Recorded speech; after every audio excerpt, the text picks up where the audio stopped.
President Buhari meets Bauchi and Plateau State governors as state for supplementary elections draws closer.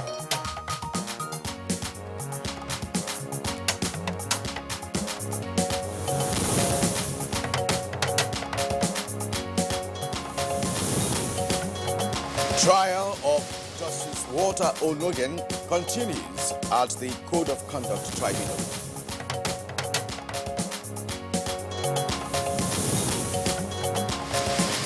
(2019) jam tests to affect candidates with biometric infractions.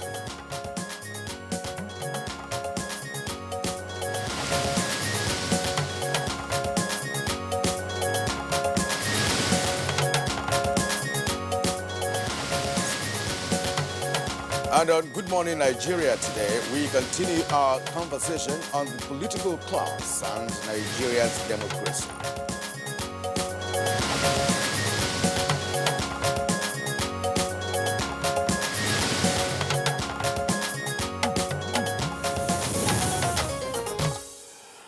All right, it's commonplace to hear Nigerians refer to the country's first republic with some nostalgia, drawing inspiration, as it were, from the service-oriented leadership of personages such as Sir Ahmadu Bello, Sir Tafawa Balewa, Chief Obafemi Awolowo, Dr. Michael Okpara, and of course, Dr. Nnamdi Azikiwe.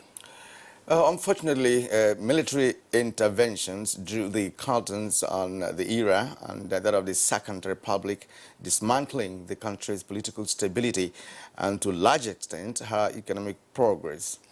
And although many have insisted that the blame should not be placed squarely on the military and that pointing accusing fingers at the civilian population, there is no doubt that Nigeria's journey to her current democratic experience was indeed a difficult one to achieve. Of course, Kingsley, and despite this common knowledge, recent elections in the country revealed disturbing developments emanating from the actions and inactions of the political class.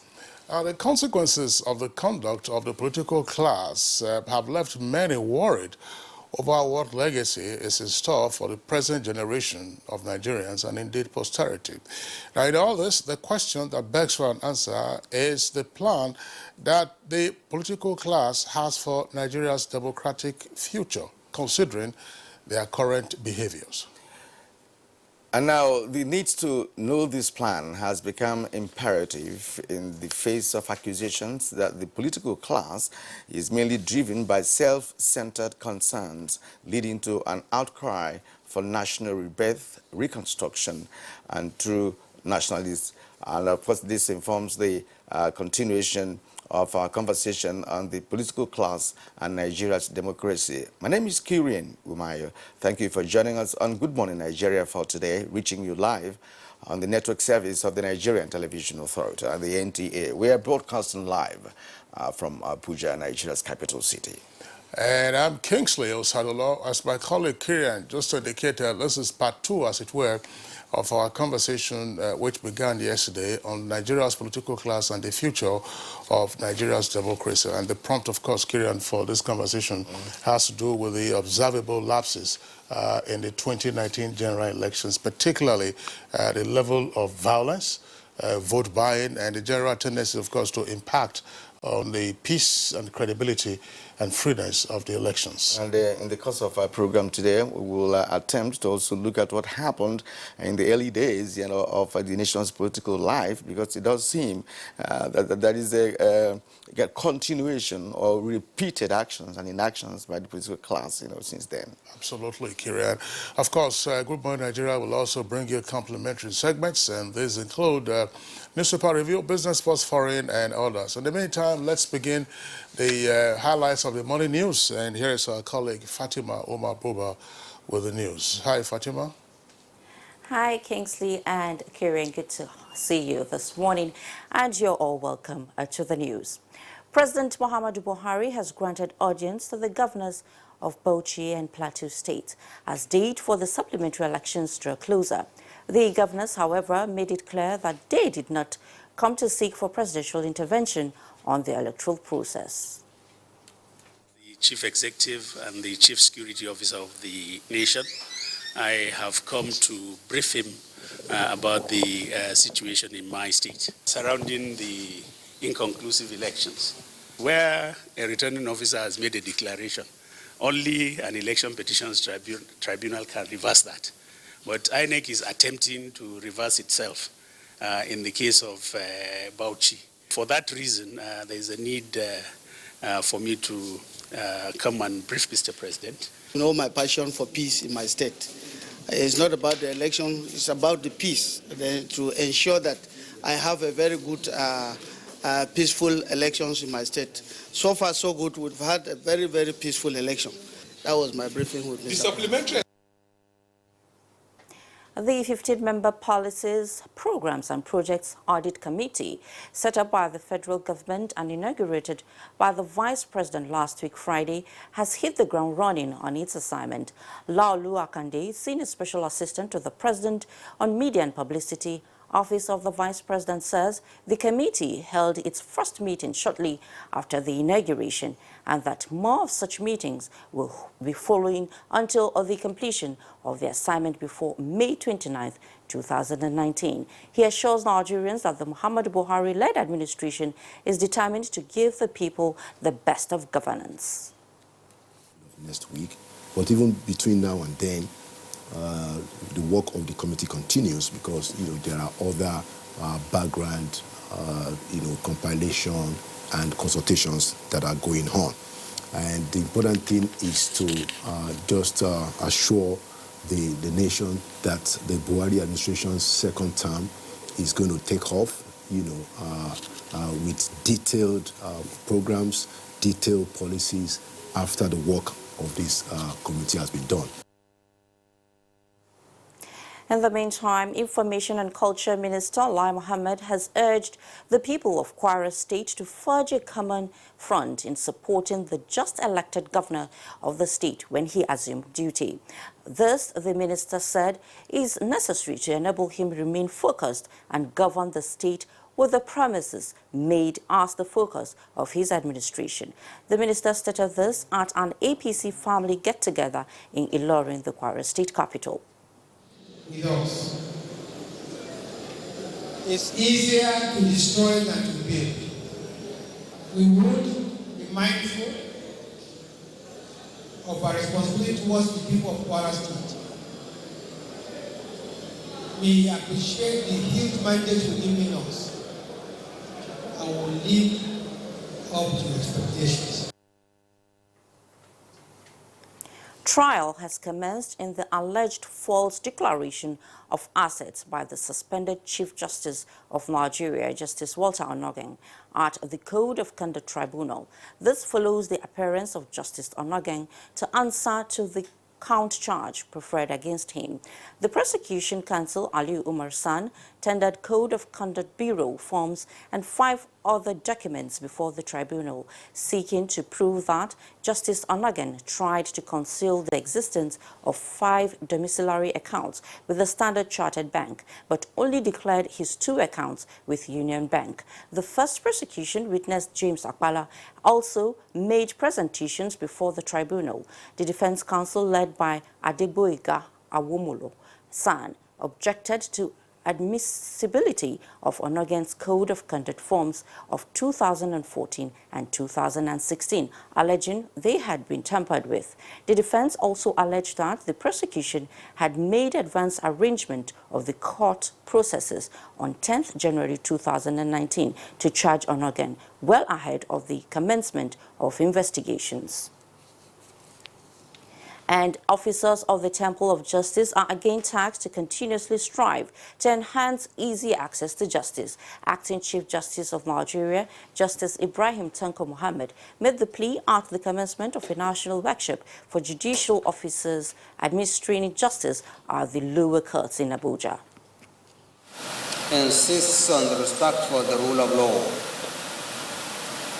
Its principles also advocate the independence of the judiciary,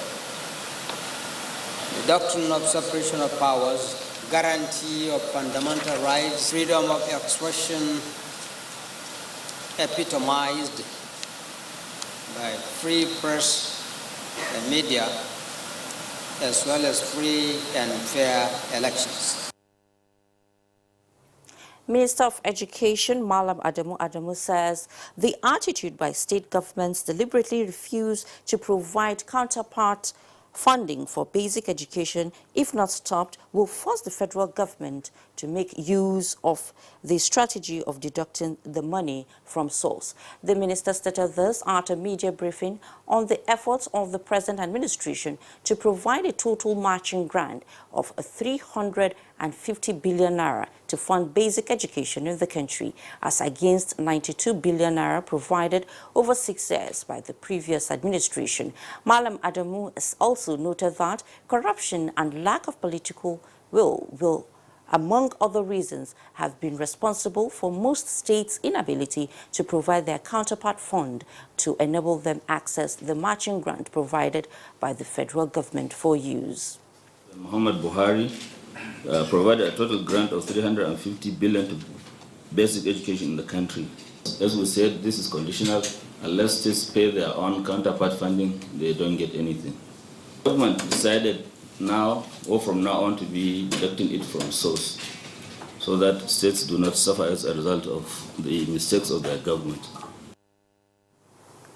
The minister said the grant is for procurement of supply of textbooks in various subjects, construction of classrooms, provision of library resources, and training of teachers.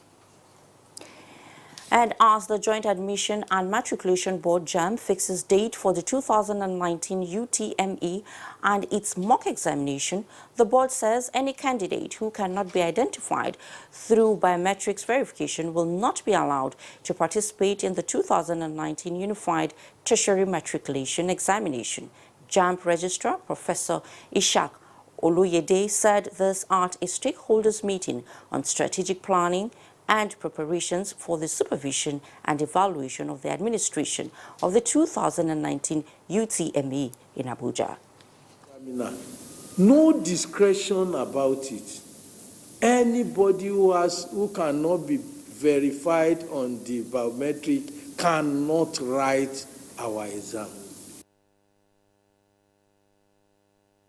Meanwhile, federal government says it is now ready to intensify efforts towards maximizing the hydropower potential of the country. Water Resources Minister was speaking in Abuja as he received the full business case FBC compliance certificate of the Gurara hydropower from the Infrastructure Concession Regulatory Commission, ICRC. With the policies of government, and we think it's the right way to go, because we can't build such facilities with huge amounts of money and leave them lying fallow. Well, that's it on the news for now. Good Morning Nigeria continues with Kingsley and Kieran, but it has to be after this break.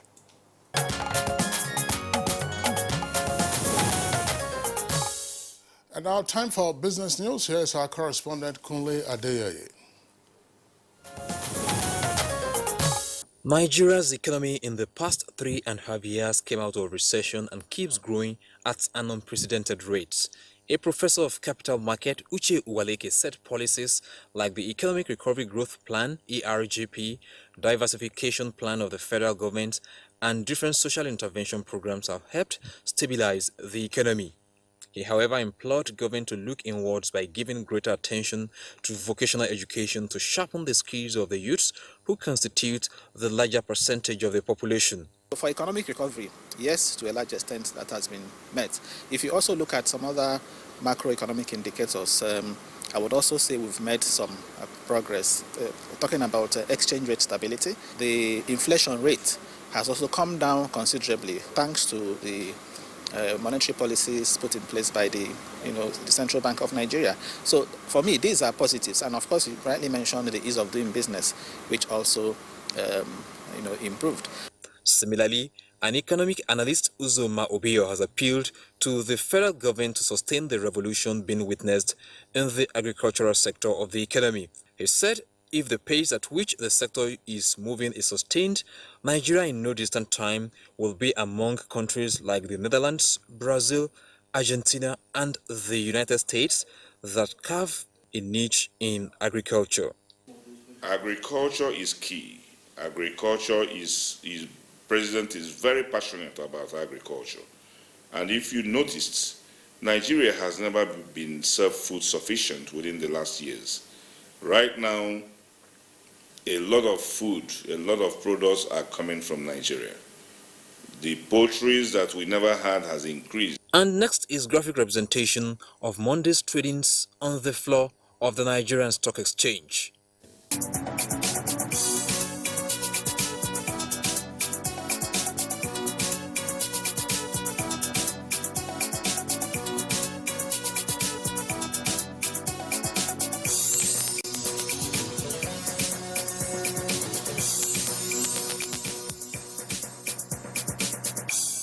With business news, I'm Kunle Adeyeye.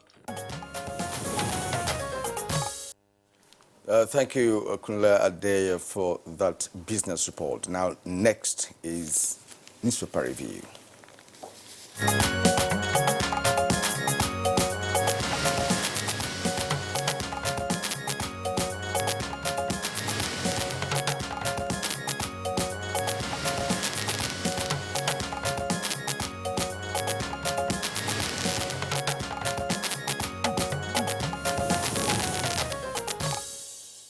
Newspaper reviewer Bayo Atoyebe is right here with us in the studios. Bayo, good morning and welcome. Thank you, Kingsley. Good morning. Good morning, Kirian. You're welcome, Bayo. Good morning, Nigeria. All right, Kirian. Let me begin. That's, of course, you have stories on politics and indeed other matters dominating the front pages of the papers this morning. Let's take a look at the front page of the Nigerian Tribune. Nigerian Tribune, above the nameplate, you have the headline, 9th National Assembly. APC Senate presidency hopefuls lobby PDP lawmakers. And beside that, deny your child access to education, go to jail. Federal government tells parents. That's on page 36. Now, below the nameplate, is it my assets declaration forms tampered with? Ononge tells Code of Conduct Tribunal. Ekiti to conduct psychiatric tests on rapists and publish their photos. That's page 9. Now, lead story says petition against Buhari, that's the kicker. Atiku assembles over 400 witnesses and 20 senior advocates of Nigeria. With the number of riders to that, Buhari's posturing on supplementary election confirms presidential poll was rigged. That's a claim by PDP. Inconclusive polls. Bauchi and Plateau governors visit Buhari. Details can be found inside the paper. Nobody can handpick a governor for Rivers, says Abe, and gunmen killed garrison commander in Bauchi. All right, let's go to the Nigerian Pilot. The Nigerian Pilot newspaper. Below the nameplate, we have two stories there. Onogen accuses federal government of doctoring his assets declaration form. It's on page 9. Now, Kajuru people in Kaduna demand immediate release of detained chiefs and leaders. It's on page 6. And now, the main headline of the Nigerian Pilot this morning, INEC under fire as Bauchi, that's for the riders now, as Bauchi's Plateau governors attack electoral umpire. I would drag commission to court, Governor Boubacar threatened. Says president's interference not necessary. Decision on Plateau poll unnecessary, Governor Lalong laments. Meets Buhari to pour out grievances against INEC. The story is on page 8. And now below the photograph on the Nigerian Pilot, we have Atiku files petition at electoral tribunal, asks to be declared winner of presidential election. Page 5 is where you get that story. And at the bottom of the Nigerian Pilot, we have some stories.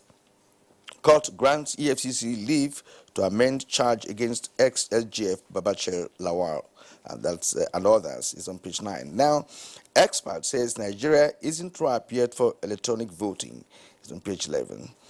Okorocha debunks allegation of 17 billion naira withdrawal from Treasury. It's on page 6. Also on page 6 is call to war claims 5 lives at Federal Polytechnic Owerri. And finally, supplementary elections. INEC tasks security agencies on cooperation. Let's bring in Bayo at this point. Yes, thank you, Kirian. Let's start with the development at the Presidential Election Petitions Tribunal. The presidential candidate of the People's Democratic Party, Alhaji Atiku Abubakar, and the party have filed a petition at the Presidential Election Petition Tribunal. The petition filed yesterday, 19 days after a winner was declared. In the petition, the former vice president is asking the tribunal that he be declared the winner of the February 23rd presidential election. And secondly, in alternative, the PDP candidate and the party, they are praying the Presidential Petition Tribunal to nullify the poll and order fresh elections in accordance with the electoral law. The respondents are the President-elect, President Muhammadu Buhari, and the All Progressive Congress, as well as Independent National Electoral Commission. In another development, the governor of Bauchi State, Mohammed Abubakar, has briefed and secured the endorsement of President Muhammadu Buhari to challenge the cancellation of rescheduled elections at Tafa Balewa constituency in court. INEC initially declared the governorship and the state assemblies in election in Tafa Balewa constituency inconclusive, but after an inquiry, INEC approved the resumption, conclusion, and announcement of the results earlier declared inconclusive. On the one hand, the People Democratic Party says INEC lacks the power to cancel the election duly conducted and validly collated. On the other hand, the All Progressive Congress says that the Constitution, the electoral law, and INEC guidelines that empowers only a court to revise the decision that's been pronounced, particularly when election result has been collected and declared by a returning officer. Result of 13 registration areas, 7 related to the governorship and 6 related to state assemblies, are the basis of the dispute there. The sad development you refer to, Kirian, is resurgent in Cold War. At the Federal Polytechnic in Nekede, 10 persons, mostly students, have been killed in the Cold War. This is a war between a group that is called itself Aye and the other Baga. They reported that for about 10 days, they have been in a serious clash, and the management of the Polytechnic has now imposed a curfew on the place. The village where the Polytechnic is, the people in there are saying that their life is in danger. That is Umu Dibia. And they say that the boys of different call groups are on the rampage in the city. Similarly, in Calabar, there is a group, call groups are also on a rampage. In an area called Nasarawa Bakoko in Calabar, the Scorpions and Skylo cult have also allegedly been in war, and their war has claimed about 6 lives. First, there was a clash, claimed 1 life. The police made some arrests, and reprisal followed, and the deaths increased. Meanwhile, the spokesman for the police in Cross River State, Mr. DSP Irene Ubo, has confirmed the incident. Security personnel of the mobile police and the military have been dragged to the place to ensure that law and order maintains. You see, cult increase. In fact, it's so worse that in some states, including Kwara State, it's got to as low as some secondary schools. In fact, reprisal attacks have always been the modus operandi of cult groups, especially in higher institutions of learning. But I had thought that the issue of cultism has even reduced. I wonder why it is creeping in again. No, it hasn't. It hasn't. Indeed, I mean, what Bayo is saying is that the incidence of cultism has spilled from the institutions of learning to the streets. To the streets. You find artisans and so on and so forth. You hear that they belong to cults. I don't know whether if you belong to a cult, that will make you a better professional, whether it will make you a better bricklayer or a better mechanic. And that's the way they delete each other from time to time whenever they have their bus stops. They do this for protection and some kind of power, within their domain. What kind of power? What kind of power are you saying? Students go to school to learn, and then you join cult group to wield power for what? Make it more brilliant or if what? If not for power, why do they engage in physical combat by using arms and ammunition? Yes, misguided. Exactly. Right. Exactly. All right, so let's turn to the Punch newspaper. The Punch newspaper above the nameplate. It says 5 firms bid for AFAM and Yola power companies. That's page 27. Now, out-of-school children's parents may face trial. We read that earlier from the Tribune. And then Shehu Yaradua Foundation and others to lose 4.8 billion naira properties.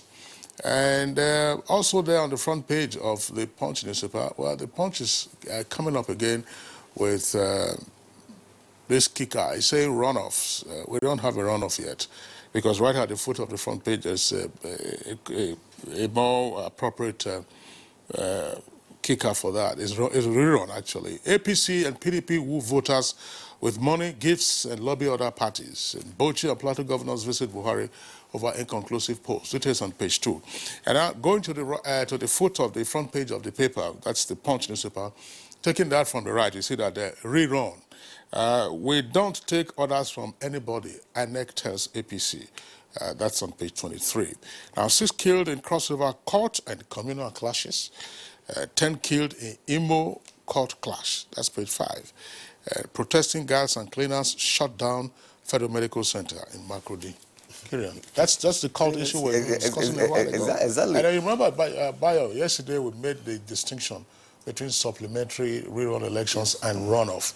I think this is a sub-editing issue, production sub-editor, rerun and runoff. We don't have a runoff yet. No. Yes. All right, now to the New Telegraph newspaper. New Telegraph newspaper, above the nameplate CBN, Nigeria spends $500 million yearly on palm oil import.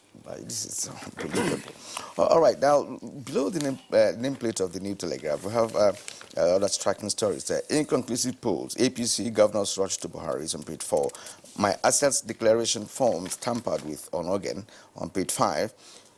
2 injured as building collapses during demolition is on page 6. Now, court admits dead man's statement in Fayose's trial. It's on page 33. And the lead story, the New Telegraph, is 25 defected senators lose re-election and Goba bids. With 2 riders, only Melaye Omoagege survived in APC and PDP. And then Saraki Akpabio, Uba, Nyako, Gamade, top losers chart. It's on page 3. Now, below the photograph there, we have a declare me president-elect or nullify Buhari's victory, Atiku tells tribunal. As PDP assembles 400 witnesses, 20 sons for legal battle. Let's bring him by again. Yes, let's talk about the story you mentioned about palm oil. You recall years back, Nigeria was one of the lead palm oil producers in the world. Then Malaysia came and sought seedlings from Nigeria, and we overtook Nigeria, and sometime we found out we were even importing oil palm from Malaysia. Now, the central bank has begun a partnership initiative, and it is doing that with 11 states. 11 states. These are states in the south-south and southeast. You recall that the central bank started the AMCOS Borrowers Program, which has enhanced the rice production in the country to the extent that we produce about 95% of our domestic requirement now. And so this initiative was led by the central bank, and they had a meeting, and the intention is to set a model to stimulate investment in oil palm plantation as to increase Nigeria's global share within the period of 3 to 5 years. Central Bank AMCOS program has boosted rice. The federal government initiative is taking another stride with wheat production in Jigawa and Yobe State. And with this development, it is hoped that the initiative to have self-sufficiency in food production will be on the increase. Sadly, another building collapsed in Lagos. This time it was at Egerton Road at Okearin, Lagos Island. On Sunday, officers of Lagos Island Building Regulatory Agency came and marked 3 structures meant for this demolition. A trader said he had goods in 2 of the buildings, and therefore he pleaded for time to evacuate his goods, and they demanded 100,000. He could only afford 30,000, but they declined. And so they came and removed the roofs from one of the structures. He quickly got people and evacuated his goods from that structure. On Sunday, he got people, and on Monday, they were evacuating goods from the second structure. When the demolishers came, they started on the first building. They left it and came to the second building. And in the process, they demolished the pillar and demolished the structure on themselves and his goods. Luckily, there were no lives lost. According to the man, the 4 persons have been rescued, but his goods, he says they are worth about 6 million, are trapped in the rubble there. So that proves that there has been some underhand relating to structures that are marked for demolition with the officials and those, the owners. You know, when that one collapsed last week, there were allegations that many of the structures that have been marked for demolition were being delayed because of some underhand negotiations going on between the officials and the landowners. Yes, it's normal. But let me take you back to that issue of palm oil, Kingsley, because the importation of palm oil to the tune of $500 million annually, for me, it's unfortunate. You talked about Malaysia that came down here. What about Indonesia? Indonesia has even gone to the next level of trying to get biofuel from palm oil. So, and again, in the southern part of Nigeria, in Benin, in fact, in the whole southeast of Nigeria, we have this in abundance. And there are some palm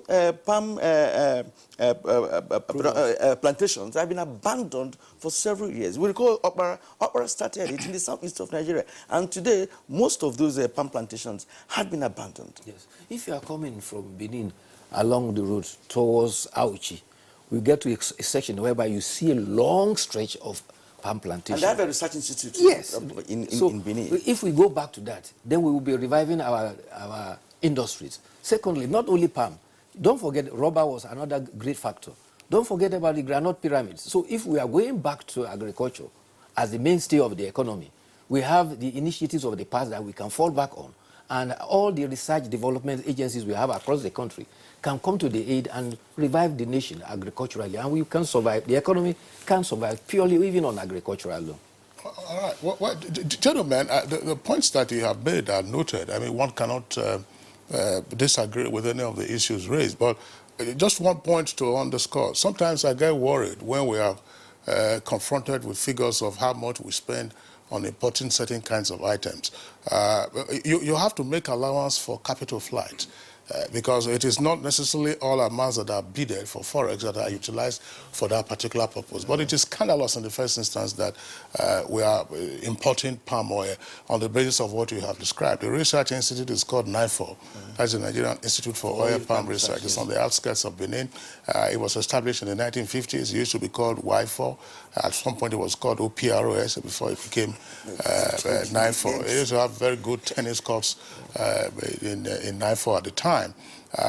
But did you make use of the tennis courts? Myself. That's precisely the reason why I'm remembering it. Kyria, but just before we take our editorial, this is part of what I don't know those who are involved in the value chain for palm oil.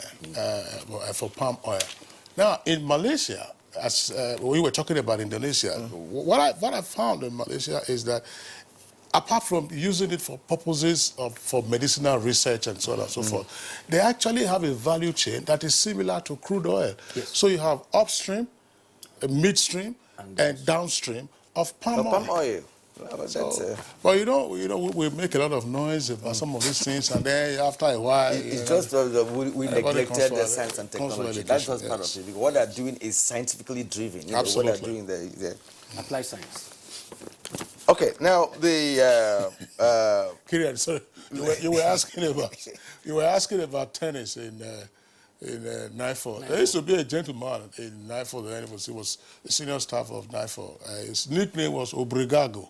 He used to play tennis. But you didn't play. That's what I was driving at. If I didn't play, how would I know his name? No, you were a spectator. All right, now let's go to the editorial for this morning, and it's coming from Daily Independent newspaper. INEC must get supplementary elections conclusive.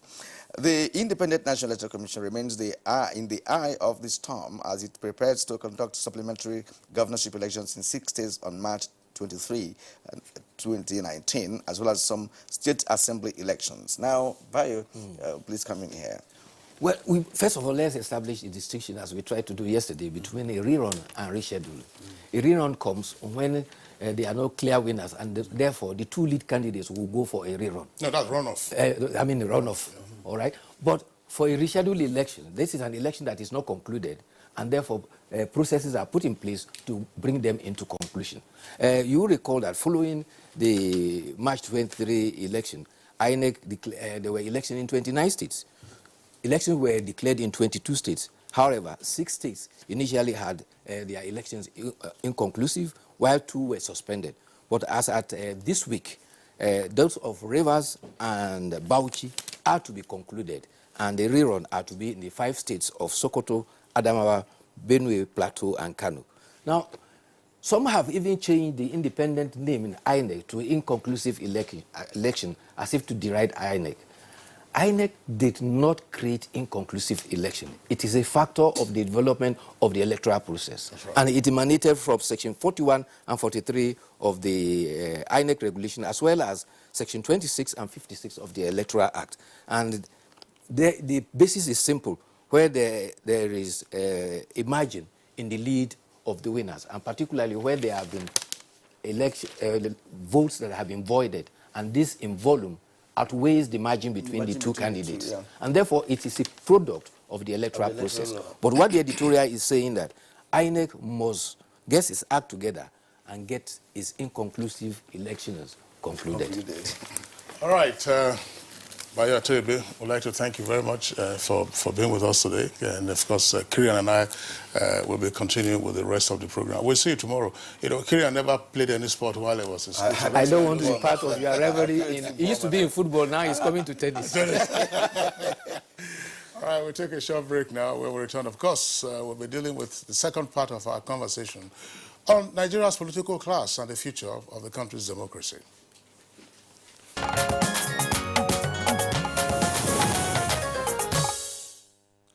And you are still watching Good Morning Nigeria on the network service of the Nigerian Television Authority, the NTA. Now, we are continuing with the conversation we had yesterday on Nigeria's political class and the impact on the nation's democracy.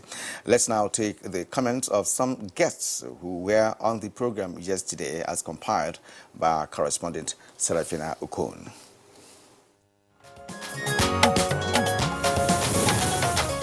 I think for me, I see it as a mixed bag, because in every setting, of course, you are bound to have the good, the bad, and the ugly. And to me, this is not an exception. Now, but I think I would like to put some context here, that it is often said that whatever you see happening cannot be divorced from the setting, the environment itself. And the political class are a product of their own society. And in many instances, while the blame is pinned on the political class or the politicians, as the case may be, it is also very obvious that the environment in which they operate cannot also be free from most of the things we see as infraction. The political class we have, to some extent, we need to be blamed. Well, this idea of people feeling that, look, I must win election at all costs. We know that elections, you must either win or lose. You have to have a spirit of sportsmanship.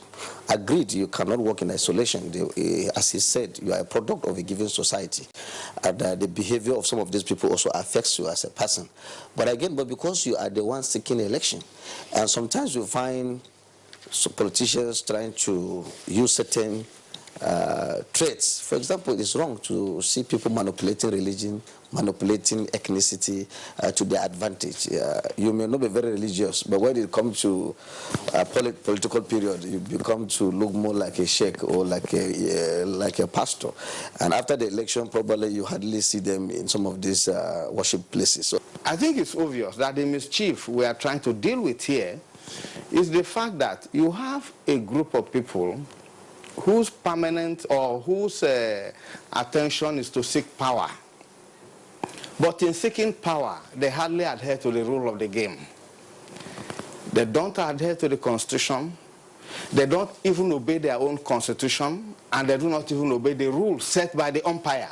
The Nigerian political system has been so corrupted to the extent that it's a matter of securing political office for you to automatically shift from a position of penury to a position of affluence. And this perhaps explains why the voter, the common man in the society will continue to ask for money instead of service, from those that are representing them. But I think this has its roots from the very failure of the executive system, state system over a long period of time. The failure of local governments, state governments, and federal government to provide the basic social infrastructure in the society, creates a huge vacuum that virtually everything that facilitates good life is absent or is lacking in virtually all our societies, especially in the countryside. So much is spent on recurring, then a lot of it goes into debt repayment, then very little is left for capital expenditure. And then we're talking about infrastructure, we're talking about development, we're talking about service delivery. And as long as we're not giving service, then it factors into why people demand money and vote buying and all of that, all those negative tendencies that we're seeing in practice in the polity will continue to be. So I like to believe that the people themselves must help to enlighten themselves about their sense of obligation and what they should do about the system, and hoping that those who claim the upper class of leadership will also behave themselves and think of the people. The leaders don't seem to think of the people in a way you expect compassion and empathy to come from the upper class. When that begins to happen, we will notice it, we will see it. There'll be fairness, there'll be equity. These things are not just theoretic concepts.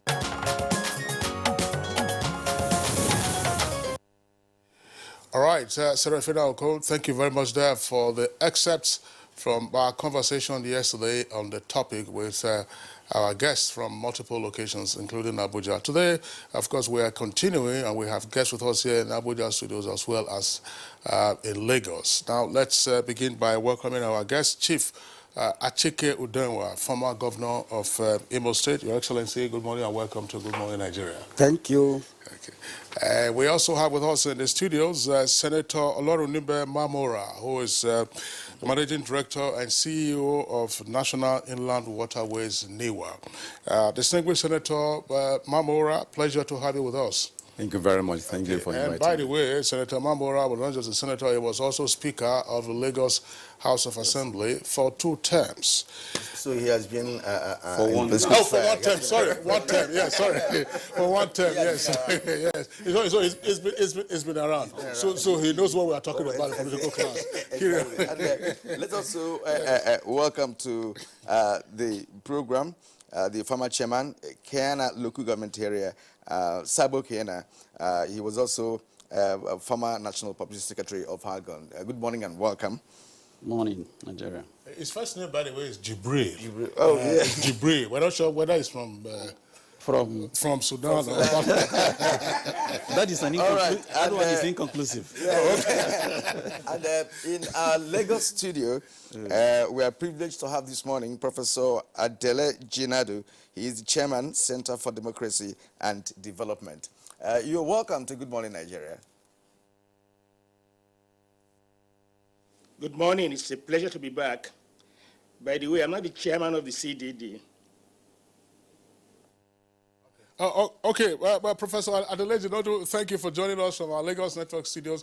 Let's return to our Abuja studios and also welcome Honorable Darlington Onwokocha. Is a member of the House of Representatives from Abia State. Honorable Onwokocha, pleasure to have you with us on the program this morning. Thank you so much, President. Okay.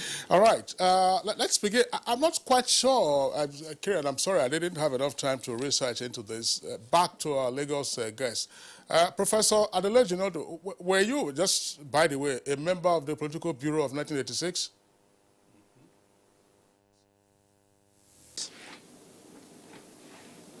No, I wasn't. I was not a member. Thank you very much. But let's get into the pith of our conversation this morning. I'm sure you had the benefit of listening to what our guest said yesterday. Now, the prompt for this conversation obviously has to do with what we have seen with regard to the conduct and the outcome in general of the 2019 elections. I mean, INEC couldn't have been the instigator of the violence that we saw in some parts of the country. INEC couldn't have been the one buying the votes. And people are also asking, 20 years since the advent of our Fourth Republic, why are we the way we are? Tens of millions of Nigerians are jobless. The political economy, it's not been, they argue, not properly managed. And yet we have a political class that is in charge. Why do we have a political class that seems, by its conduct, to imperil our democracy? Let's begin first with His Excellency, the former governor of Imo State. Thank you very much. I think the political class has changed a lot since independence, We knew political fathers, the Awolowos, the Azikiwes, the Aminu Kanus, the Shagaris. These were people who came out mainly to fight for independence. They fought for independence. They were dedicated. At that time, you find out they had a lot of local following. Then from there, they passed on to, after the first coup, and then in 1979, a new political class came up. It was a mixture of the old and the new. And these ones were now to start from where the military stopped after that intervention. And from there, we got to the 1983. From 1983, we got to the 1991, 92. I think then the current democracy, we would say, started in 1999. And then this is 2019, so about 20 years now, the current one, democracy has been on. A lot has happened. A lot of good people have left the scene. I know a lot of politicians, very beautiful politicians, who have actually retired voluntarily. There's been, politics has now become a business. It has now become a business. A lot of people who have nothing to do with politics are inside it today. So you find out a lot of money is being spent, a lot of thuggery, the dynamics are quite different from what we used to have. So today, some of the original politicians can no longer cope. They just stay by the side, and now you have a political class that is more of would I say, grab it all. Anyhow you can get it, that's okay. Anyhow, with money, with thuggery, with all sorts of things. So, and then again, you don't have these strong political institutions. The institutions are not there. Look at our INEC. By now, one would have seen an INEC that is so strong, that is on its own, that is very truly independent. That's what we should expect to be having now. We should also have other institutions, even the political parties themselves. Today, people control the political party, and not political party controlling the politician. So these are some of the distortions you have in on the political arena, and it has affected us so much. I better stop there for the meantime. Okay, well, former Governor Achiku Denwa, you have spoken well, but we also will recall that there are also events of the past, especially the Second Republic, even in the 60s, you know, where we also had political violence and what have you. And but presently, you know, the level of a degeneration into political misdemeanor on the part of the political class cannot be overstated, because we have continued to, instead of seeing gradual development upwards, we are nosediving, you know, politically. And I'd like to ask Dr.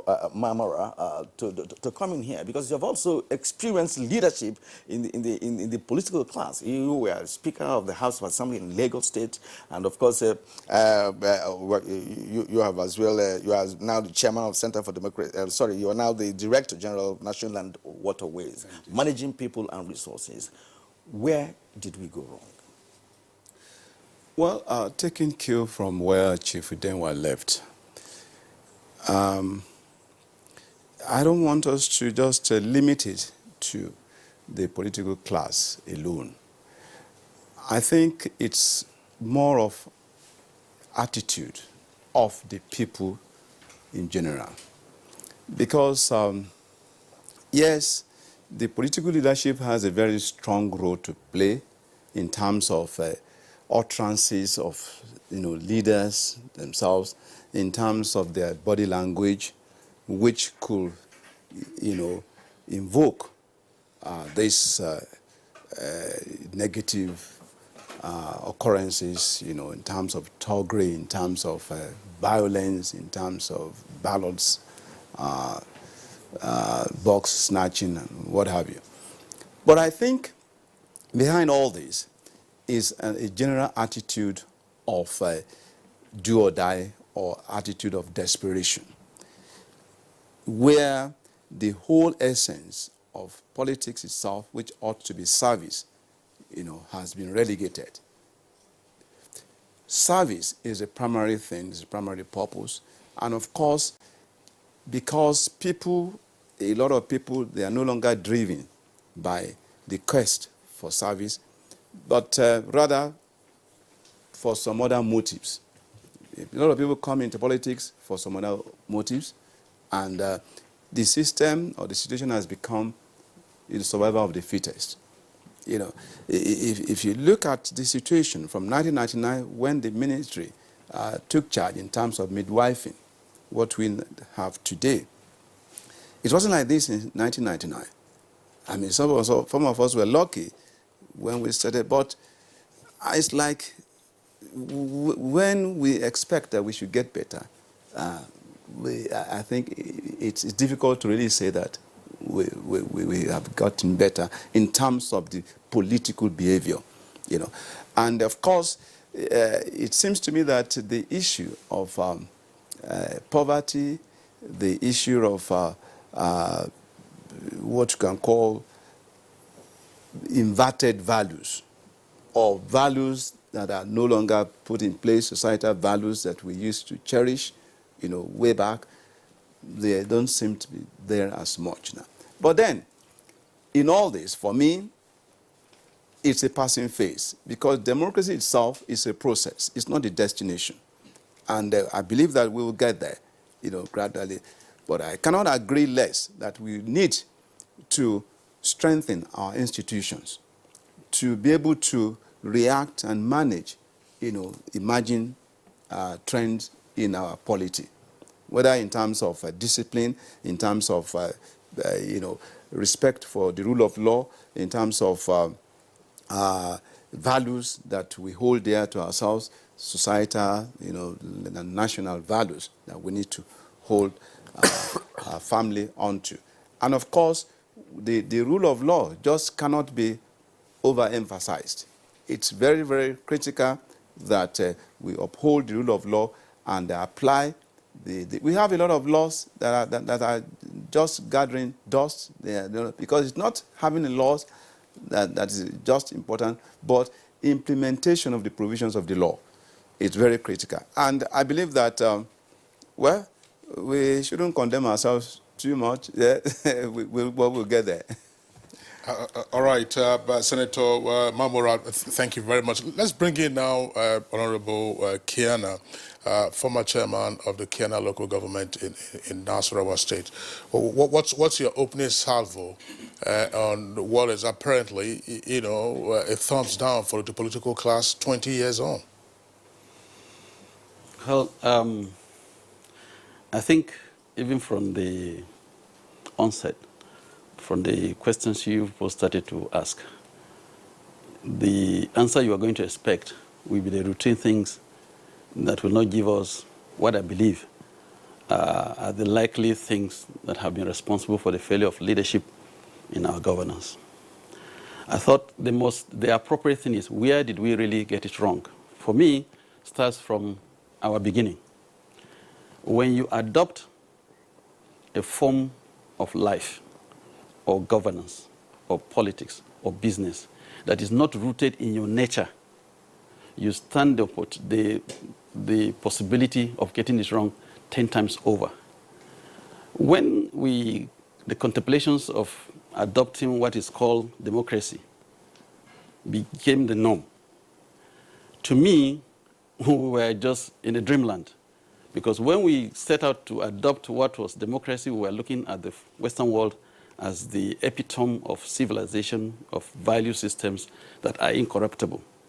But I think we have learned and know better now that the root of corruption, of failure of our system, goes back to the West.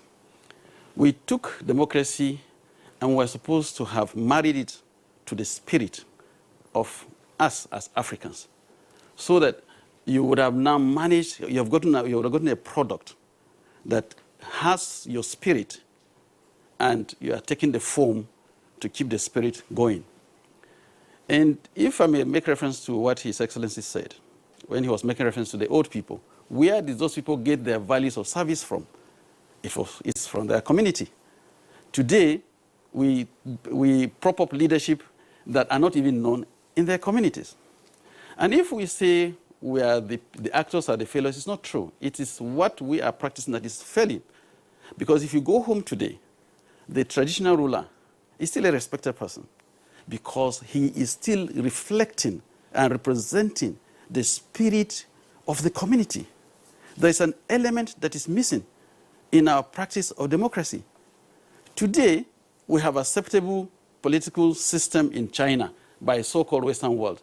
It is because China adopted whatever they contemplate as now democracy, rooted in the spirit of the Chinese culture. If you go to Japan today, it is reflecting the Japanese culture. If you go to India today, their democracy is reflecting in their traditional setup. And so, if you go anywhere in the world where there is success, you don't abandon your personality and just go wholesome by the propaganda of what you think looking so glamorous, and you begin to think that is the best way forward. And this is the reason why, in the course about 21 years ago, when we were reflecting as young men, much younger people then, we contemplated putting in place what you call Movement for Indigenous Democracy in Africa.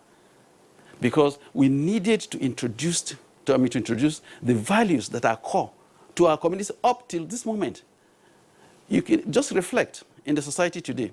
No matter how much success anybody reaches, he is looking forward to becoming the traditional ruler of his village, or the Ikenga of his community, or the Galadima of his community, or the Chiroma of his community. That is what is dearest to him and most appreciated by his community as an achievement, as an attainment. So what is missing and why the leadership is failing is because when we were doing reforms to put in place our political arrangement, we failed to adapt the spirit that is ours, that's original to us, into the system that we were brewing. And therefore, we are always going to begin to be evaluated by the values of the Western world, which we have not grasped properly, because their own culture of responsibility, of obligation, of accountability is different from ours. So we have a political system now that anybody just believes in democracy, and we jump into this concept of democracy as long as it's convenient for us. Like in the context of what the country is today, once you find issues of restructuring coming in, it is the norm of the dictionary definition of restructuring for the convenience of the political gains for those who are propagating for the moment. So the root of our problem rests with our inability to bring in the spirit of the African person into our democracy. And it has worked, and it has continued to work, because if you go back to the local setting, the failures in leadership is not as dramatic as in the political terrain. So we need then to look backwards and see how leadership must begin to be groomed, as it were in the 1976 local government reforms, where it is expected that people of integrity are supposed to be given leadership, and you can only do that by the examination by the proponent of your community. You don't wake up in the afternoon and become a representative, or you don't come to Abuja and lobby for appointment when the people at home don't even know your name. So I think we must start introspecting how we must bring certain values that are ours, original to us, and promote it as requirement for leadership in the course of our political development, henceforth. Yes, Kingsley, what really struck me, when he was making his explanations on this, is the fact that, of course, the adoption of a system that's not rooted in our culture, and of course, a system that is not married to our belief and all that. And that brings in the question of being able to, have experience, tried to, develop that experience. We have passed through, well, we are about 58 years old now as a nation, practicing democracy from parliamentary to presidential system of government. And we have had individuals who have played key role at different levels of governance in this country. So one would have thought that having gone through that ordeal, that we ought to have by now been able to understand the concept of leadership, and the concept of governance, and the concept of delivering, to the people. Now that brings us to Honorable Darlington Nwokocha. You are of the National Assembly, and we are talking about the political class and the roles that they have played in our polity. What is the key issue for you, knowing full well that in the National Assembly, all is not well, in terms of their own role as part of government? Well, thank you so much. I think, first of all, we need to talk about, to understand what is political class. Because when you're talking about a class, it's a distinction from one level of operation to another. For instance, in the primaries, you say in class 1, in class 2, in class 3. But when you now refer to political class, you're talking about what components, what are the kind of people are found in a particular class. Because class must have growth to make quite a meaningful status. If you remain in a class, and you fell in that class, and you are repeating in that class, and you find yourself as somebody people will look up to, when everybody knows that you're repeating a class, it's not worthwhile. If you limp to another level and people will say, oh, you're doing right, to another class, that's another level. If you fell in a class and you are now going back, still you are maintaining leadership as a political class, people within your confined area will still know. Now, when you now relate this to our society, you now come and find out what are the elements that make up within this political group. The major thing we're talking about in politics, for instance, what we're talking about democracy today, is not all about people that are contesting the candidates, but the electorate as well. When you look at the electorate, prior to this time, so many years ago, you see what are people looking for whenever they want to participate in a particular election. What are those driving factors, instincts that pushes them into certain actions? Is it money? Is it imbalance in the distribution of power?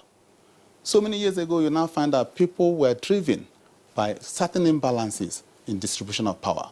But today, economic powers, economic interests is driving a whole lot of force, pushing people into action because my brother, because my uncle, because my friend is participating without even minding whether that person is qualified or not. Let me go and push and see how I can support him. Sit that person back and ask him, what is your interest in this? I want my brother to help me to give me contract when he goes in there. Even as a legislator, he may not understand that a legislator's responsibility is not to give out contracts, rather to make the necessary laws that fall within the three principal functions of a legislator. But it's on mind now. I want my brother to be there, I want my friend to be there so that he can make money and give me some contracts. So now there are certain factors that pushes this political class either way. Now, as a political factor in an area, as a legislator, you find that now ask yourself, what actually do I want in stepping out to run for an election? One, I want to make a character that has a context of emulation. No, I want to go and make money and come back. Most times you see people resigning from very comfortable positions to go and vie for a position, and when they get there, without meeting that their aspiration, they now fall back to say, oh, if I had known. In the next coming election, because he must have or she must have lost the position of he or she was maintaining, you see the person now trying to do something that's inconsistent with the law to make sure they will maintain the position or the status they find themselves. So if you look at the whole thing, you find out what values do we really want to maintain in a society we find ourselves. Today, you see, there are so many things that happen within and among our electorates that when you look at it, you go back to say, is this right? You see people carrying ballot boxes, you see people, and actually, how many of them whenever they want to go home and maybe to contest for one position or the other, we go through their guidelines, electoral guidelines, to see, no, do not do this or do not do that. You can imagine in this present election we just held, some people will now go, people that are well competent to even be the president of this country, maybe their people or themselves will go out to start carrying ballot boxes. For what reason? When you know that even if you have 136 polling units within your area and you just make away with 10, it will not make any meaning. And the Electoral Act has already expressly stated it that these places, once you remove one ballot box, they will cancel that particular ballot box, and now election will take place again. So it's something, it's a process that we should educate ourselves, and orientation is very key. And that orientation is not something that must come once because the election is coming around, then we now go into the field that we want to, INEC, please come and do some orientation and whatever. To what extent are we imputing this in our primary and secondary school curriculum? Because as we're talking right now, you now see that we have gotten to a particular age that say, okay, it's only to let this thing be known either through NTA or AIT services. But if the rudiments of the discipline and values are being imputed into our primary school, secondary school, and by the time the person must have passed through these processes and gotten to the level of university level, it must have been built into that person's character content to say, this is the right thing to do. How many of us now are going back to our homes to now say, where is history as a subject? Because it's through history that we can now find out actually what we ought to do, where we are not getting it right because those things didn't work well. Even the few governments as a subject we were doing, it's no more there for us to draw a comparison between what it used to be, what is now, and what it should be. It's a very difficult thing that we look at all these things and we are not referring it back to the way it ought to be. But I think Nigeria will have a hope that will launch into, when the rubber hits the road, will launch a better future if we can have a concerted effort to sit back as leaders to say, let's go back and start teaching these things from the rudiment, from the primary school to secondary school to university level. All right, Honorable Nwokocha, thank you very much there for your comments. Let's go over to Professor Adele Jinodu in our Lagos Network studios. Professor Adele Jinodu, of course, is a professor of political science. Let's have your thoughts on the behavior of the political class and the quest for power against the background of what we just saw in the 2019 general elections, and more importantly, the utilization of that power in delivering the public goods. Thank you. I think we're having some interesting discussion here. But I think it is important to point out that what we are talking about is a much more complex set of social phenomena, as it were. And I'm saying that because we seem to be homogenizing what we call the political class, what I prefer to call the political elite. I think we need to make a distinction among various fractions of that political elite and their interstices within the larger population. And why I prefer the use of the political elite, concept of elite, is that it now shows us linkages between the political leadership, particularly the political leadership, and various other elites like business elite, military elite, and what we now find is a co-optation that we're not just talking of the political elite, but we are maybe talking of what in other places they call political, business, civil service, and professional elite. So I think what we have seen in our own country, and I want to provide some kind of a general picture, is that we have a mainstream political elite whose public statements belie what they actually do. And what they actually do is at variance with the norms of inclusivity, representativeness, accountability, ethics, and so on in public service. And I think what we then have is a dissonance, a gap between systems, processes of systems, and the outcomes. And we tend to place emphasis more on outcomes than on the processes themselves. What do I mean by that? You see, democracy is not just about outcomes. It is also about processes. And the processes are important that we get them right. Now, what I see happening is that the processes are not anchored on what you might call the ethical foundations of the type of system that we have accepted. And because of that, you see definite attempts by the political elite and their surrogates in other aspects of professional life to undermine that whole process in terms of setting up what we expect government to do. Take Section 2 of our Constitution, for example. Section makes it clear that public authorities must provide certain things to secure for human security. And yet we find, every time we find political elites, political leaders particularly, saying that the provisions of Chapter 2 are not justiciable. But that is not the point. It is more in terms of the spirit of it. And and when we look at our educational system, we look at our health system, we find serious human security deficits in those areas. So I think the important point that we need to moving ahead is how can we now reconstitute our political elite in a way that they will pursue the public interest as defined under Chapter 2. And here I think the way politics is moving, people are now demanding more and more accountability from our political leaders.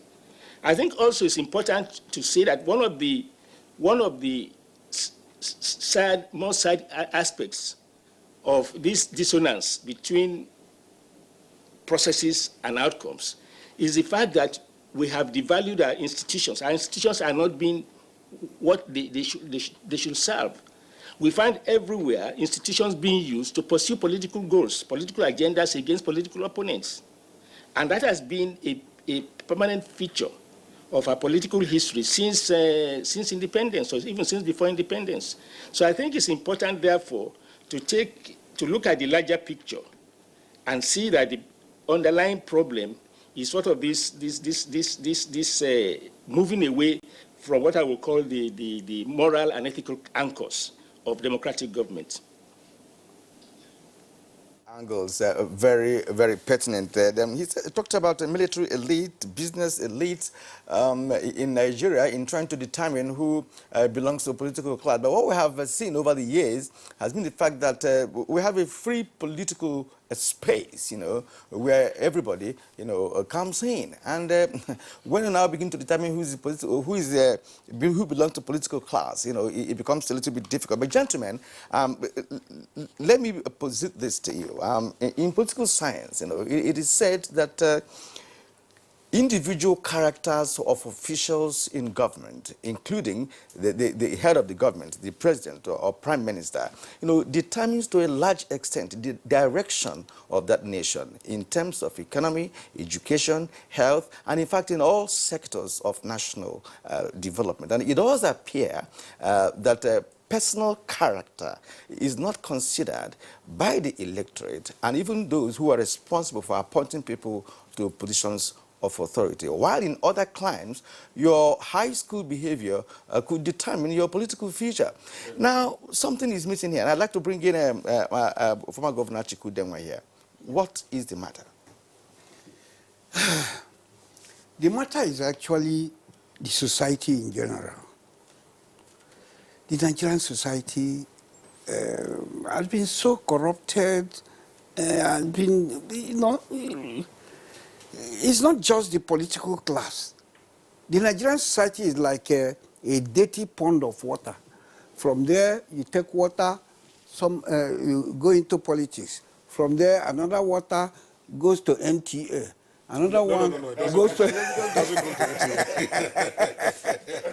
So you find out that wherever this water goes, it is still bad water.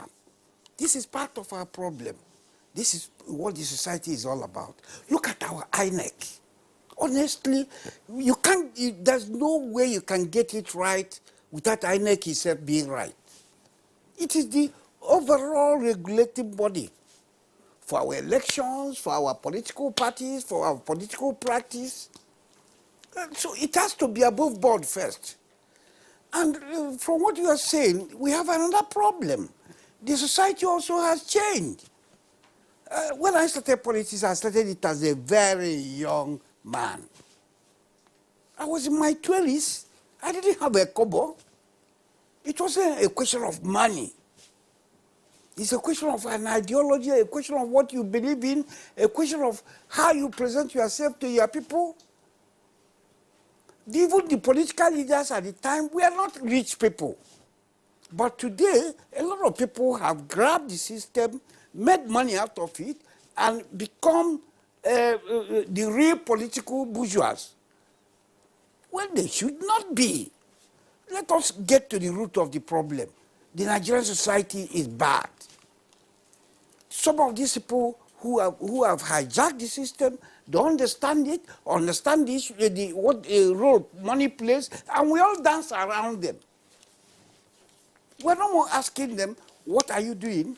How do you get about it? I know people who have been in one position or the other, elected position or the other, but they haven't won an election in the real sense of it.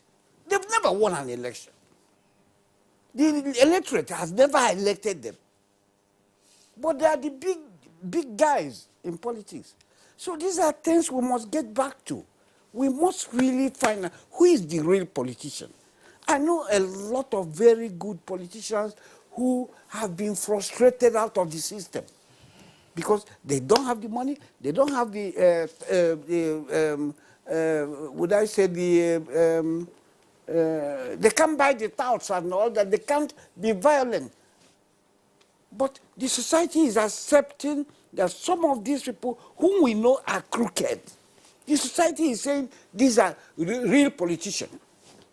In fact, there's a place where you'll be talking, they'll say, this one, he's not a politician. He doesn't know, he can't do what politicians do. And to our own society, this is the definition of politics. If you can't be as crooked as others, you are not a politician. So let's get back and see where the problem is. Well, that's why the point has also been made sometimes that, politics is a dirty game and that you can't find decent persons in politics. I don't know. Senator Mamora, yesterday I had asked the question to sort of probing into the mind of a politician. His Excellency Achike Udenwa talks about the fact that, look, we don't have a right INEC. But without being an advocate for INEC, let's look at it this way. INEC does not approach itself to wangle the outcome of an election. INEC does not foment crisis. INEC has no band of thugs that it hires to disrupt elections, to burn its own ballot boxes, to disrupt the process. INEC has its role as an umpire, but even then, its range is limited. So, why have we, as His Excellency also said, have this altered dynamics of the political process that you have politicians? And we use the phrase, in a generic sense of political class, who are doing what they are doing and imposing their own values on the rest of society. Well, thank you very much. I think there are certain words or phrases that have been recurrent in all this conversation. Values, very, very important.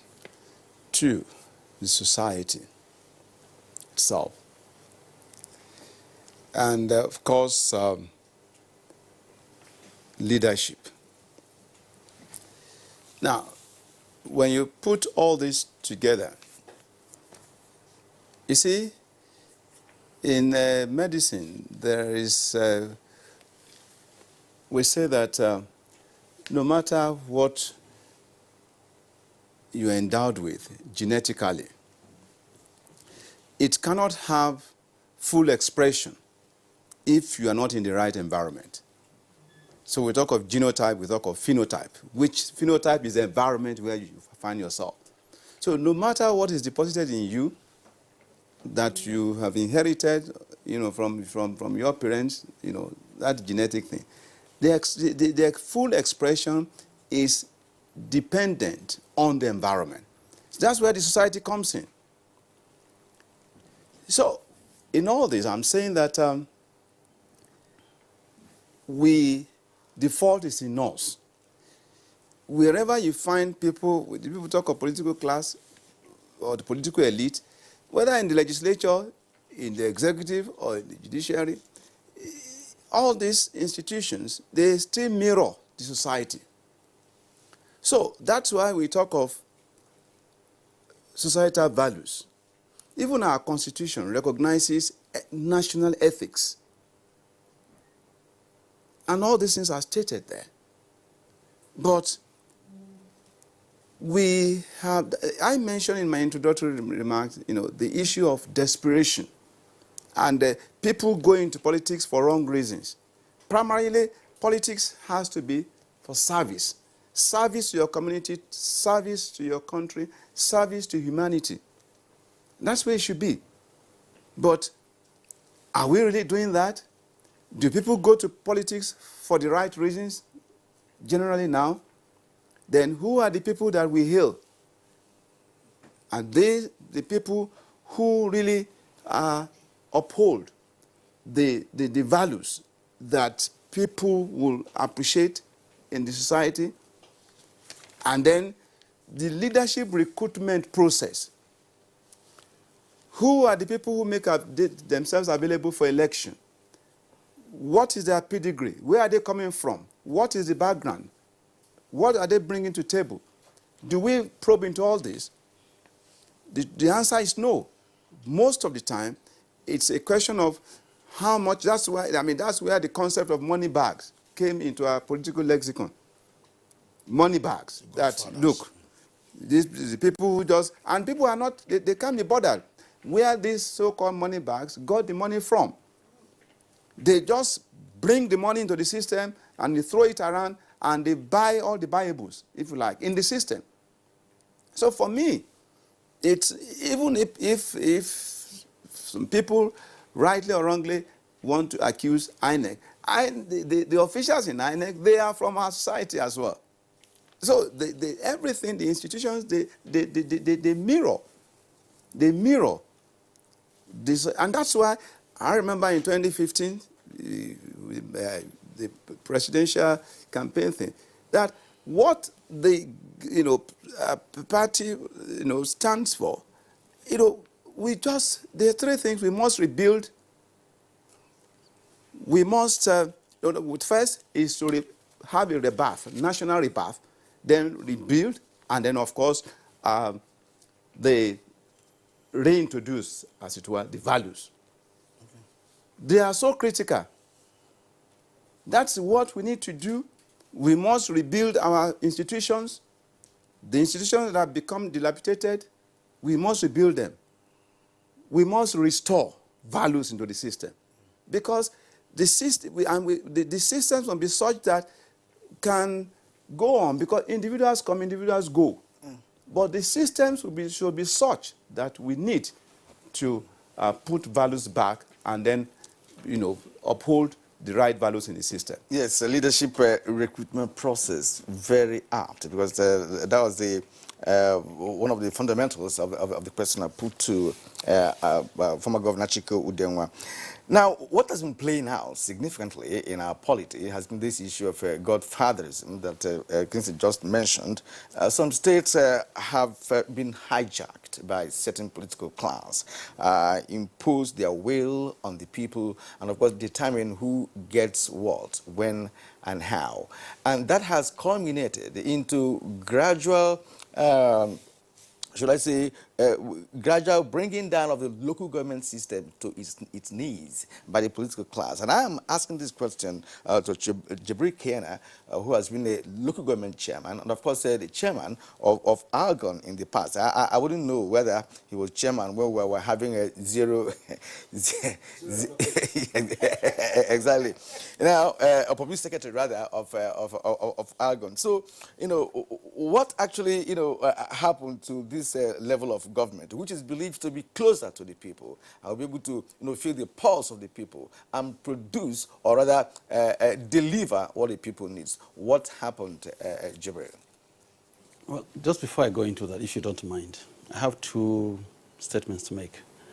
One, to say that I think all hopes are not lost. What I spoke on before was the historical perspective. The contemporary perspective of what is happening is that all of us should be very glad that we have produced enough retirees who have tested power and who are frustrated now because of the consequences of their actions when they were in office. The volume of the turnover of so-called political elites today is frightening, but also helping in reconstructing the society into time. Because these are people who have tasted power, and they can see that when they were in office, they didn't do what was right of them to do, including myself. And so now that we have seen that some other values have overcome us, have taken over us, and they are not doing even one-third of what we are doing, it behoves on us, on the retired political elites, so-called now, to go back home now and start to redraw, to start to reintroduce elements, and not to just stay lay back and think that some form of miracle will come. The second layer of it is the leadership we have today. The emergent leadership that we have today, even from the last elections, is enough of a pointer that the country may find its footing in the course of time. There are epochal election results today that show us that money didn't play as much as it's supposed to have been or assumed to be playing, and that value or the integrity of the people or the person has played out sufficiently. And that electorates are also beginning to disappear between parties and individuals whom they believe have certain values that may help the cause of their needs. 3, we have a recent court ruling, Supreme Court ruling, pronouncement, that said that an executive officer should not be precluded from being prosecuted for owning wealth that is far beyond his recognized and legitimate sources of income. That should be extended to the civil servant. That should be extended to the traditional ruler. That should be extended to the road transport worker. The law, once it comes to play its role, or is allowed, is encouraged to begin to take effect, particularly this recent ruling, it's not about 3 weeks old, this ruling, is a fundamental yardstick to cause elected officers now in government to sit up. Fourthly, the encouragement of non-governmental organizations, real ones. No matter what it is, non-governmental organizations are seen to have this value in the society that they are not as corrupt. So the rules that we all who are not in government or in the platforms of governance today have a role to encourage the emergence of this in our small communities. Going home more frequently, visiting during birthdays, during naming ceremonies, during burials, and speaking to our people and reintroducing this value. Because if we don't reintroduce the value that the society has already accepted to make it the norm, the country is going to have a long shot to be able to recover itself. But that also brings back to where we got it wrong from the first place. That leadership must evolve from the community. Even as a young man, if I must give an example again, we had an association of our community, and everybody always aspired to be the president of the society. And with due respect, I propounded that let us not have a general president. Let everybody go back and form this association in his village. Once you become the president of the village, we now form a council of presidents who will rotate as it does in OAU. That will make you go back home and reintroduce yourself, perform and make yourself seen to be capable to lead. And for the situation we have found ourselves today, Mr. President has obligation to wake up to the obligation of the office, because there are perceptions that are not totally lost. If the last 4 years has not been as expected of us, we have an opportunity now, even though we have court cases coming in, but he has obligation now to kickstart, to focus on what the need of the country is. and what they expected of him to do in the first place, which was to give a rebirth to the value system that made him popular during the 1993 and 1983 emerges as president of this country, which was discipline. If you can be seen to be taking disciplinary action and activities and decisions on people who are around you immediately, it will permeate. And today, no governor, no executive has ever performed beyond coming to you to request for. I keep saying this. The president has opportunity to give a rebirth program to this country. And until that becomes the norm, that everybody should wake up, I have obligation to society. This wealth that I have, somebody is going to question me tomorrow, and that it can start from now. We are going to have a long way to be able to begin a new Nigerian creation. All right, Honorable Jibril Kiyana, thank you very much. And gentlemen, we're taking a short break now. When we return, of course, we'll continue with the conversation.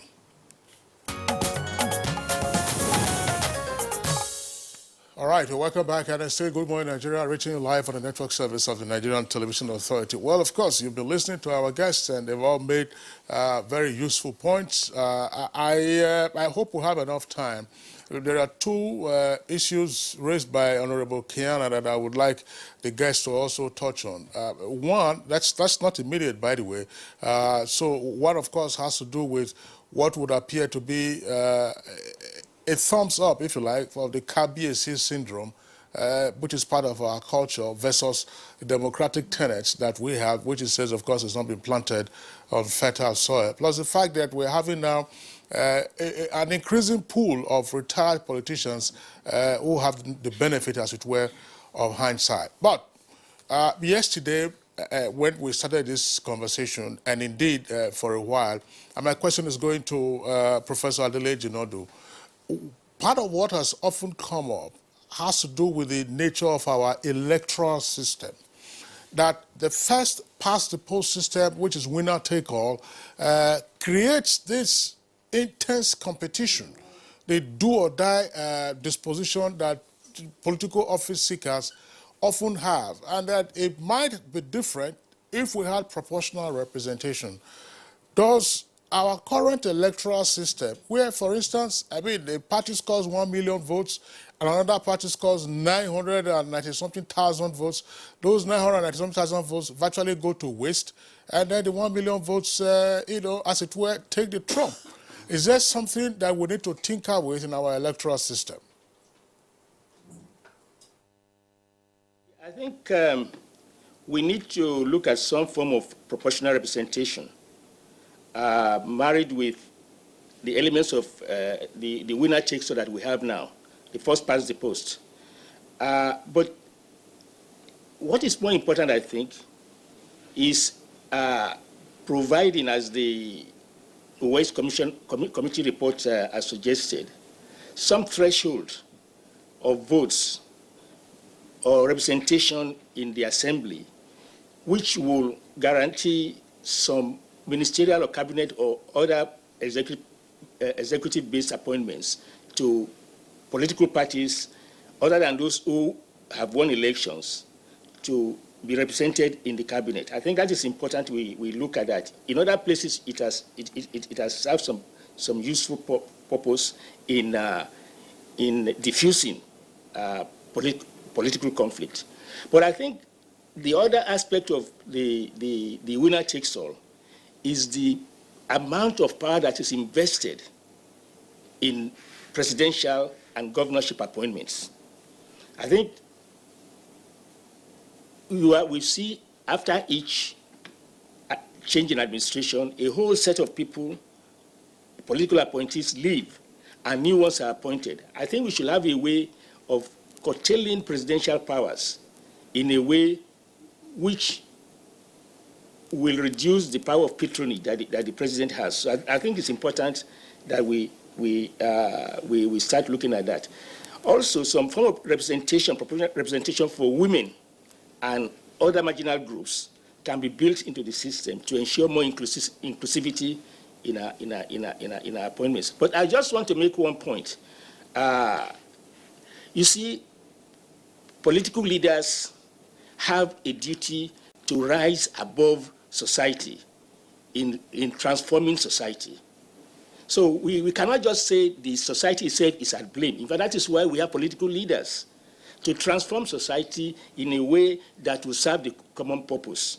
What we have been having here is an irresponsible, well, in a very loose sense, a political leadership that has not risen above society, but is in fact manipulating some of the elements that divide society, ethnic, religious, or what have you.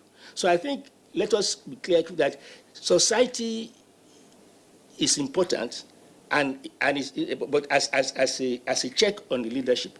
But above all, the political leadership has that role of not mirroring society itself, but in fact going beyond society to transform it. And I think that is the problem that we have. The other point I think that needs to be made is that we need to look at, somebody talked about political recruitment, and we need to look at the nature and structure of our political parties. And I think that is also a fundamental problem. In terms of the political parties, again, have not really tried to go above and beyond society, but are in fact making more complex some of the problems that are dividing us in the country.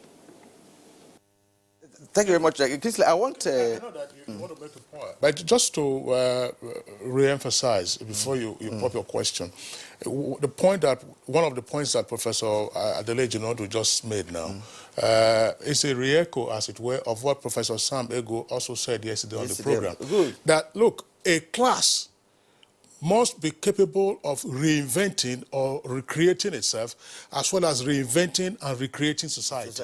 Exactly. You cannot blame society and say, oh, the problem is with the society. Now, you as a class, whether a business class, but in this case, we're discussing the political class, you reinvent yourself, reinvent society, and then everybody grows. Of course. And the question you asked on why we go to battle each time there is election is what I'm going to ask Honorable Darlington Nwokocha to talk about. And there is also this issue of the salaries and other remunerations of people in political offices. Well, somebody pointed out yesterday on social media, I hope that was right, to say that a Nigerian senator earns more than the U.S. president. Because there is a drive, there's a reason for people to want to fight and kill, to get there. Right, and it is not new in Nigeria. I recall in the 60s, between 64 and 65, Nigeria had a turbulent political situation, where, of course, the then OPGA and the National Alliance had issues that made Nigeria not to have any head of state for 2 days. Because of electoral aftermath of an election, that period. So, why is it that we have to fight to get there? Well, I think, let me just say briefly on the first issue of what we have on ground concerning political education vis-a-vis the way forward, before I come to that of salary and other things. Just briefly. You see, you cannot give what you don't have. And I want us to understand that elections, politicking is not an event, it's a process. Like as we're discussing right now, we look at situations, okay, we're talking about the election that just happened. It's a process that started more than 4 years ago, 4 years ago before the time we had this election. So we need to ask ourselves, what have we been doing concerning orientation, education, and other things within our areas now to that point of election? If you see what happened of recent, just during the election, you could feel the zeal of people trying to do the right thing. Oh, let's go and vote. Oh, let's go and vote. The zeal was so much. It's just a natural phenomenon. When you look out for something and you say, "This, I want to get it right this time," and along the line, it's been aborted, you feel highly disappointed somehow in that process. Because that disappointment was not achieved or happened that day of election. There are a few things that must have happened that now generated some doubts in the society. Say, are you sure that we're going to get it right this time? And when the zeal keep going down, then they may display whatever action they feel that will find succor to whatever zeal that must have pushed them into action on the day of that particular action. That is just by the way. I think you asked about why do people now strive to cling to a particular position? Members of the political class. Yes. You see, like I said earlier, political class, which kind of people are in that class? Those who are striving for business, as His Excellency Udenwa said, that the politics has become a business. And Kirian is also asking that the financial incentive, the reward, for political office, it's the driving force rather than, service orientation. Yes. That's the point. That is it. So that's it. What quality of people are in that class you are talking about? You see a situation where, like you mentioned, godfatherism. Somebody will just fly in from somewhere, not being known within the vicinity that he's going to represent, for instance, in any class, and there is somebody like a political father figure that will present himself as somebody that will now be in between himself. Maybe his money is being channeled through that father figure, political father figure.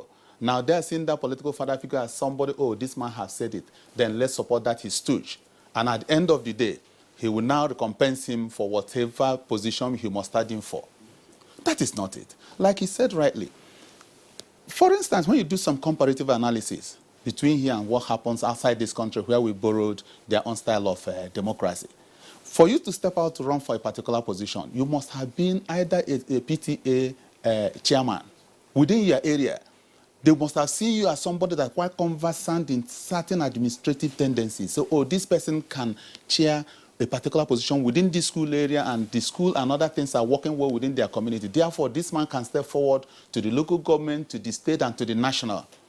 But that is not it here. There is no test ground to put somebody, oh, let's test this person, whether he has the competencies, whether he has the qualities that could now help our vicinity to grow to another level. And you know that all environments are not the same.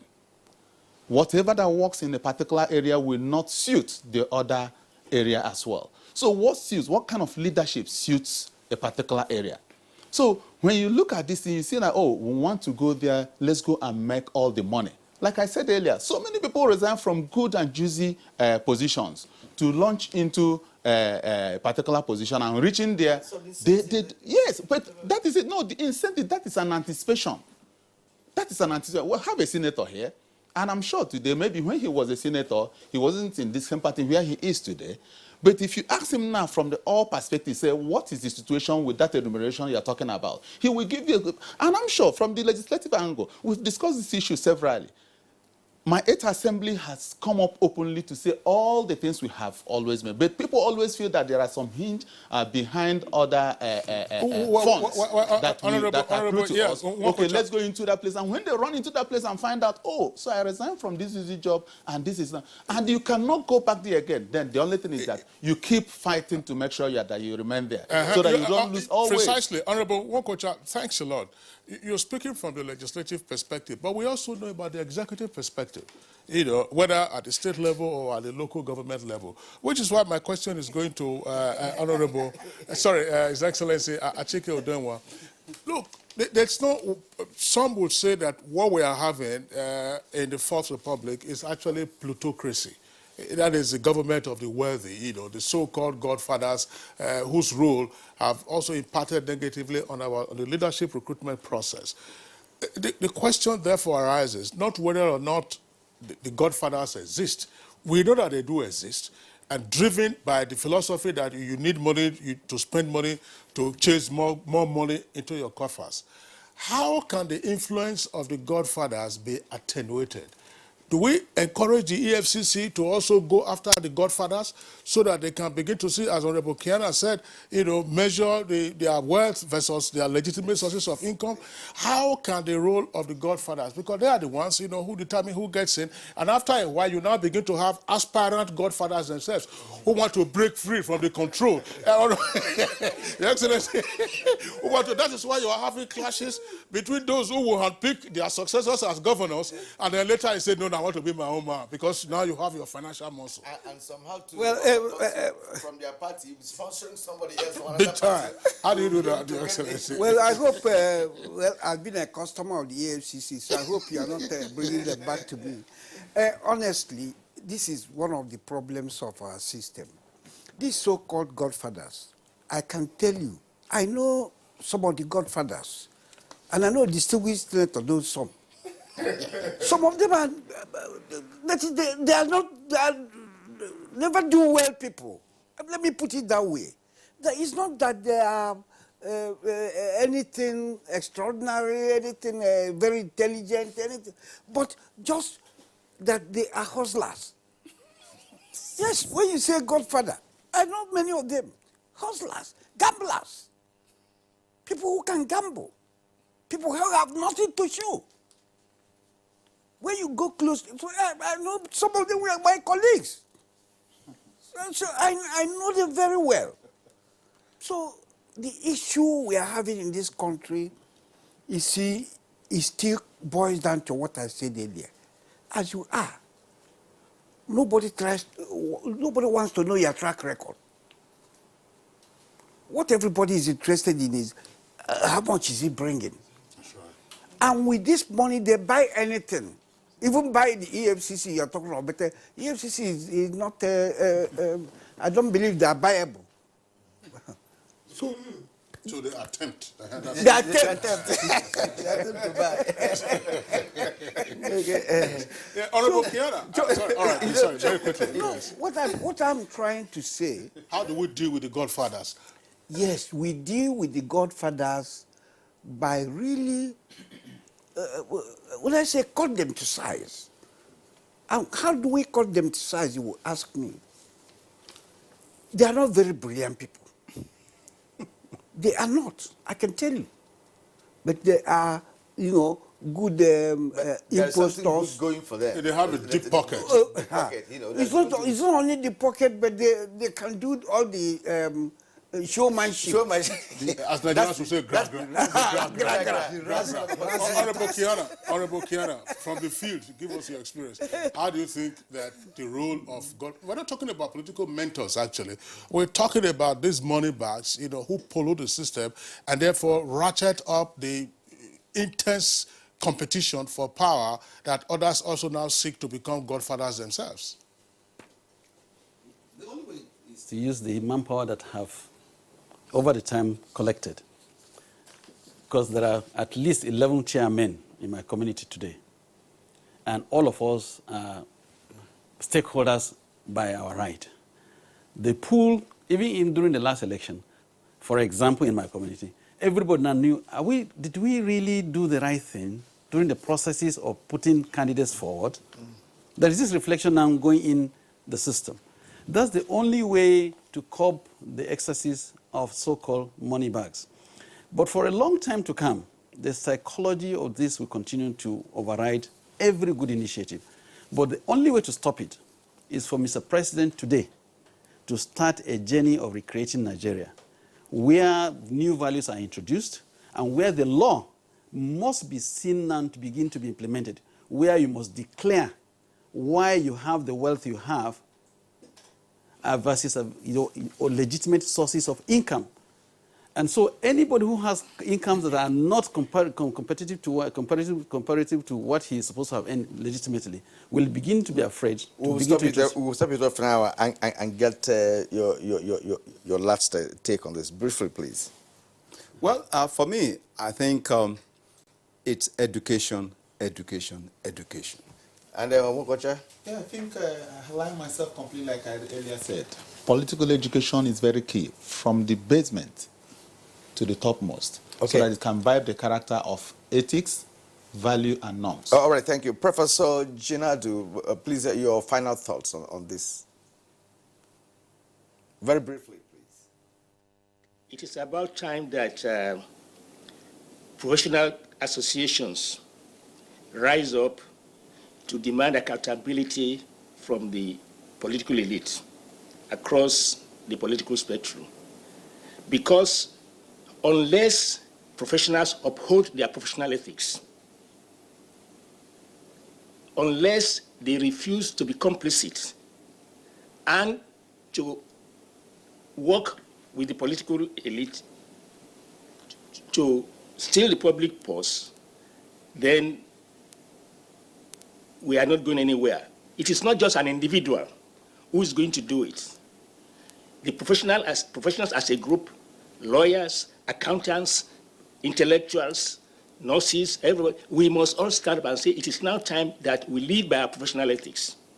And unless until we do that, and studies elsewhere have shown that unless the professional groups stand up, the political class or the political elite will not commit class suicide or elite. They must be forced. It is not, we are...